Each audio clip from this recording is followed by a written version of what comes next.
उनका स्वास्थ्य थोड़ा ज़्यादा बिगड़ रहा था और परिस्थितियां ठीक ऐसी ही थी।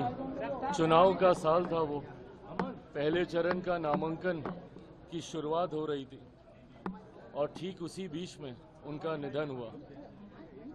उनके निधन के बाद उनके सपनों की सोच को पूरा करने के लक्ष्य के साथ मेरी पार्टी ने आगे बढ़ने का काम किया। यकीनन इस दौरान कई उतार चढ़ाव आए, पार्टी टूटी, परिवार टूटा, पर अपने पिता के सपनों को पूरा करने के लक्ष्य को मैंने कभी टूटने नहीं दिया। उनके जाने के बाद विपरीत परिस्थितियां थी। पार्टी को अकेले चुनाव लड़ना पड़ा था 2020 में।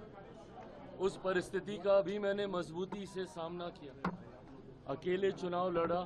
जो परिणाम बिहार की जनता ने दिए उन्हें सर आंखों पर रखता हुआ बिहार फर्स्ट, बिहारी फर्स्ट की सोच को मैं आगे बढ़ाता रहा। आज पुनः मेरे नेता की ये पुण्यतिथि हर लोक जनशक्ति पार्टी रामविलास के कार्यकर्ता के लिए एक संकल्प दिवस के तौर पर है, जहां उनके सपनों के बिहार को बनाना हमारा लक्ष्य है।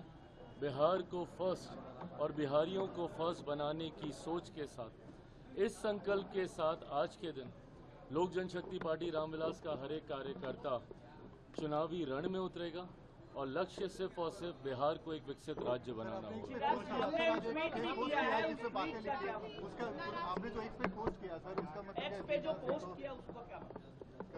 उसका मतलब एकदम स्पष्ट है। मेरे नेता हर मन से इस बात को कहते थे।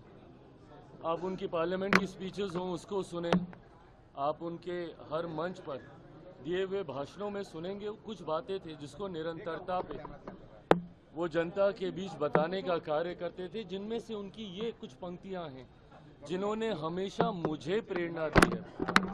जब जब कठिन दौर से मैं गुजरा हूँ तब तक उनकी यही पंक्तियों ने मुझे ताकत दी है। जुल्म करो मत, जुल्म सहो मत, जीना है तो मरना सीखो, कदम कदम पर लड़ना सीखो। अगर मैं लड़ता नहीं तो उन विपरीत परिस्थितियों से बाहर नहीं निकलता। आप संभवतः इसके कई राजनीतिक मायने निकालने का प्रयास कर रहे होंगे, पर मेरे लिए इनके राजनीतिक मायनों से ज़्यादा मेरी पिता के द्वारा दी गई वो शक्ति है जिसने हमेशा मुझे कठिन समय में हिम्मत बांधने का काम किया।